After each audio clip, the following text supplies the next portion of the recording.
All right, we're here with Chet from Valve to talk about Left 4 Dead 2.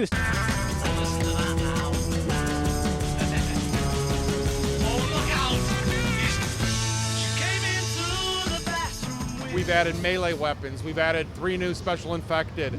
We've added 5 new campaigns. There's a new game mode coming out. 4 new characters. We talk more about the world, the story. This is a bigger, giant game. We have 3 new special infected. They're all playable in versus as well as a new game mode that we'll be talking about next week. And so we have the spitter. It's a female. She spits. She spits goo, burning goo. You want to get out of it.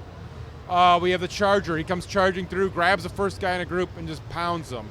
And then we have the jockey, who will jump on someone, and especially evil with the spitter. He'll jump on someone, drive them into the burning goo that she's just spit down, and cause all kinds of trouble.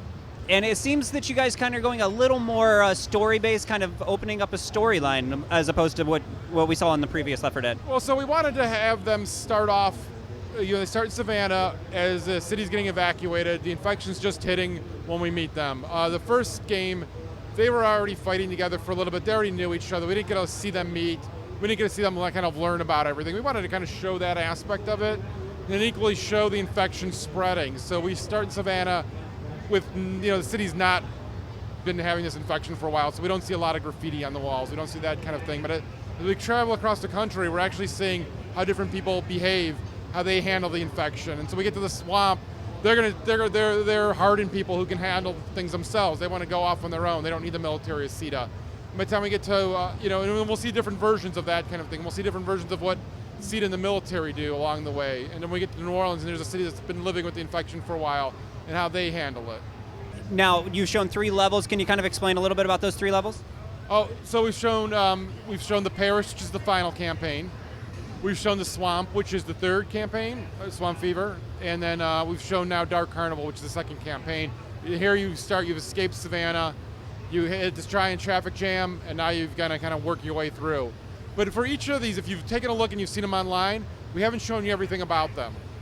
For example, in the parish, we haven't shown you a whole bunch of what's actually going on in the city and all the world around you of what's happening. In the carnival, we haven't shown you the games you get to play, the rides you get to ride, and some of the different aspects there. And you also start here with showing you a police car or sheriff's car, but actually you start in a different car, and it's about what happens at the end of the campaign 1. Of sniper rifles now. We have a bunch of shotguns for you to choose from, and all of them have little different characteristics, and you can kind of choose which way you want. We also have like a grenade launcher. We have 10 melee weapons, including a chainsaw, a katana, a baseball bat. So there's a lot of different choices you can make along the way now. What are some of the basic changes you made to the AI director that a new gamer or a gamer that played Left 4 Dead 1 will see when they go into play Left 4 Dead 2? So we'll see things like, we'll see in some of the campaigns, we have sections of the map that actually change every time you play them, based on how you're doing. We have a campaign where you'll see weather effects, where storms are rolling, and all of a sudden you're in this dark, claustrophobic area. You can barely see each other, so you kind of want to find shelter.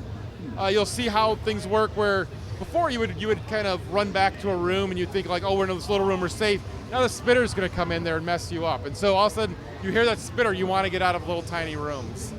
And equally, it's just how all the different creatures work together you're going to see. And we'll see things like the crescendo events now. Before it'd be hit a button, hunker down, and now in Dark Carnival, we'll see you hit a button that opens up a gate, but it also starts the carousel. The carousel's not going to stop, and it's going to keep making noise, and zombies are going to keep coming. You've got to go run and turn that off. So the director is cued into all of that and how that's all working. Left 4 Dead 1, you guys just announced that you're going to have another downloadable level coming out. Are you going to continue to support Left 4 Dead 1 after this? Yeah, so we're going to continue to support Left 4 Dead 1. We have Crash Course coming out this month. It's a 2-map campaign. It's got survival versus and co-op still in it. We've done a bunch of new voice recording. We found out some things Francis hates and maybe something he even loves. So we have some fun there. And we're going to continue to update and support it. I think some people aren't used to how Valve works and thinks we were going to work differently this time. But, we just did an update the other day for Counter-Strike Source. It's a 5-year-old game. We're not done. We'll never leave things alone. The original survivors aren't dead. They're still going on. We'll keep updating. And what are the chances of Left 4 Dead 2 supporting some of Left 4 Dead 1 levels? So there's some stuff that happens between the 2 games. Exactly the details of how that's all going to work, we'll start talking about next month. Some technical issues we needed to get over and some problems we needed to solve. So we'll be talking about that more next month. But we understand people's want to not splinter the community. Well, thank you very much for your time, and good luck. Okay, thanks. Thanks.